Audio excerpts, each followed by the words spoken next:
प्रश्न है, 5 सेंटीमीटर लंबाई का कोई बिंब बिंब यानी वस्तु 30 सेंटीमीटर वक्रता त्रिज्या के किसी उत्तल दर्पण के सामने 20 सेंटीमीटर दूरी पर रखा गया है। प्रतिबिंब की स्थिति, प्रकृति तथा आकार ज्ञात कीजिए। तो जो वस्तु की लंबाई है यानी बिंब की लंबाई वो कितनी, 5 सेंटीमीटर है। यानी स्मॉल एच का जो मान है वो हमको 5 सेंटीमीटर दे रहा है। वक्रता त्रिज्या कैपिटल आर का मान दे रहा हमको 30 सेंटीमीटर। तो उत्तल दर्पण की फोकस दूरी क्या हो जाएगी, वक्रता त्रिज्या की आधी हो जाएगी। यानी उत्तल दर्पण की फोकस दूरी एफ बराबर हो जाएगा आर बटे 2। आर का मान 30 सेंटीमीटर, उसमें 2 का भाग कर देंगे तो जो फोकस दूरी 30/2 यानी 15 सेंटीमीटर हमारी फोकस दूरी निकल आई। प्रतिबिंब की स्थिति यानी दर्पण से प्रतिबिंब की दूरी ज्ञात करना है, किस प्रकार का प्रतिबिंब बन रहा है और हमको आकार ज्ञात करना है। ठीक, आपको समझ में आया इसलिए हिंदी लिख देते हैं यहां पर, है ना, कोई लिखना जरूरी नहीं है। और जो बिंब या वस्तु है वो उत्तल दर्पण के सामने 20 सेंटीमीटर दूरी पर रखा गया है। तो जो u का मान हो जाएगा वो कितना हो जाएगा, 20 सेंटीमीटर। और u का मान हमेशा कैसा होता है, ऋणात्मक होता है। क्यों, क्योंकि वस्तु हमेशा दर्पण के बाईं ओर रखी जाती है। तो u का मान ऋणात्मक हो गया, -20 सेंटीमीटर। f दिया है ना, तो हम v का मान निकाल लेंगे। किसका सूत्र, कौन सा सूत्र का उपयोग करेंगे, दर्पण के सूत्र का उपयोग करेंगे। और ये क्या है, 1/f बराबर 1/v प्लस 1/u। तो दर्पण का सूत्र 1/v प्लस 1/u बराबर 1/f, या 1/f बराबर 1/v प्लस 1/u। मान रख देते, v का मान हमको ज्ञात करना है, प्रतिबिंब की स्थिति हमको ज्ञात करना है, प्लस 1/u। u का मान कितना है, -20 सेंटीमीटर है। 1/f, f का मान है 15 सेंटीमीटर। f की जगह 15 रख दिया, u की जगह -20 रख दिया। प्लस माइनस का माइनस हो जाएगा तो 1/v प्लस माइनस माइनस का 1/20 हो गया, है ना। जब इसको बराबर के दूसरी तरफ ले जाएंगे तो चिन्ह परिवर्तित हो जाएगा। तो -1/20 किसमें हो जाएगा, प्लस में कन्वर्ट हो जाएगा। तो 1/v बराबर 1/15, ये तो पहले से था, ये हो जाएगा प्लस 1/20। 15 और 20 का जो लासा निकलेगा एलसीएम वो कितना निकलेगा, 60 निकल आएगा। 15 का भाग 60 में थे, 15 चौके 60, 4 बार गया, 4 का अंश में गुणा कर देंगे, 4 एकम 4, प्लस था प्लस लगाया, 20 × 60, 3 बार गया, 3 एकम 3। तो ये हो जाएगा 1/v बराबर 4 में 3 जोड़ा 7/60। तो 7v बराबर 60 हो जाएगा।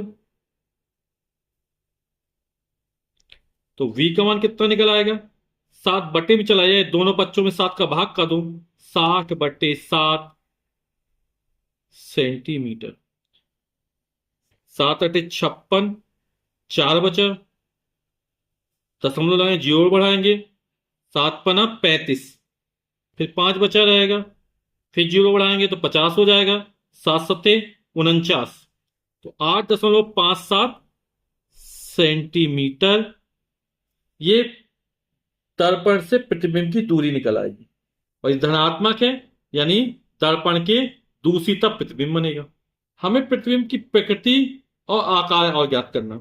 तो दर्पण के आवर्धन का सूत्र लगा देंगे, m बराबर होता है प्रतिबिंब की लंबाई या प्रतिबिंब की ऊंचाई, तो h' होती है, बटे वस्तु या बिंब की ऊंचाई, h बराबर माइनस का v/u। m क्या, आवर्धन। h का मान हमको 5 सेंटीमीटर दिया गया है, u का मान -20 सेंटीमीटर दिया गया है, v का मान में 60/7 निकाला है, ठीक है, यह 8.57, और h' का मान को ज्ञात करना है। तो मान रख देते h'/h, h का मान है 5 सेंटीमीटर, v का मान 60/7 वाला लगते हैं, 60/7, और u का मान है 20 -20 सेंटीमीटर। 5 का करनी क्रॉस मल्टीप्लाई कर देंगे तो h' बराबर हो जाएगा, और ये माइनस पहले से था, -v/u था ना, तो v का मान ये होगा, u का मान माइनस है, तो माइनस माइनस प्लस हो जाएगा, 5 का गुणा हो जाएगा तो हो जाएगा 60/7, और बटे में 20 था, और ये 5 ऊपर जाएगा, गुणा 5। 20 से कम भी, 20×3 = 60, तो ऊपर 3 × 5/7, यानी 5×3 = 15/7, 7×2 = 14, 2 सही 1/7 सेंटीमीटर। या दशमलव मान निकालेंगे तो कितना निकलेगा, 7×2 = 14, एक बचा, दशमलव लगाएंगे, जीरो बढ़ाएंगे, 7 × 1 = 7, फिर 3 बचेगा, जीरो बढ़ाएंगे, 7×4 = 28, 2.14 सेंटीमीटर। वस्तु का आकार था 5 सेंटीमीटर, प्रतिबिंब का निकल 2.14 सेंटीमीटर, है ना। प्रतिबिंब कैसा है, धनात्मक है इसकी ऊंचाई, यानी कि सीधा प्रतिबिंब बन रहा है, तो कैसा होगा, आभासी होगा। वस्तु का आकार 5 सेंटीमीटर, प्रतिबिंब का 2.14 है, यानी छोटा है, तो जो प्रतिबिंब है वो सीधा है, आभासी है, वस्तु के सापेक्ष छोटा है, और दर्पण से 8.57 सेंटीमीटर की दूरी पर दर्पण के पीछे बनता है। ठीक, तो उत्तर हो जाए प्रतिबिंब वस्तु के सापेक्ष छोटा, सीधा, आभासी तथा दर्पण के दूसरी ओर, यानी दर्पण के पीछे, दर्पण से 8.57 सेंटीमीटर, निकटतम मान में लिखे तो 8.6 सेंटीमीटर हो जाएगा। इसमें निकटतम मान में 8.6 सेंटीमीटर या 8.57 सेंटीमीटर की दूरी पर बनता है। यही हमारा उत्तर हो जाएगा।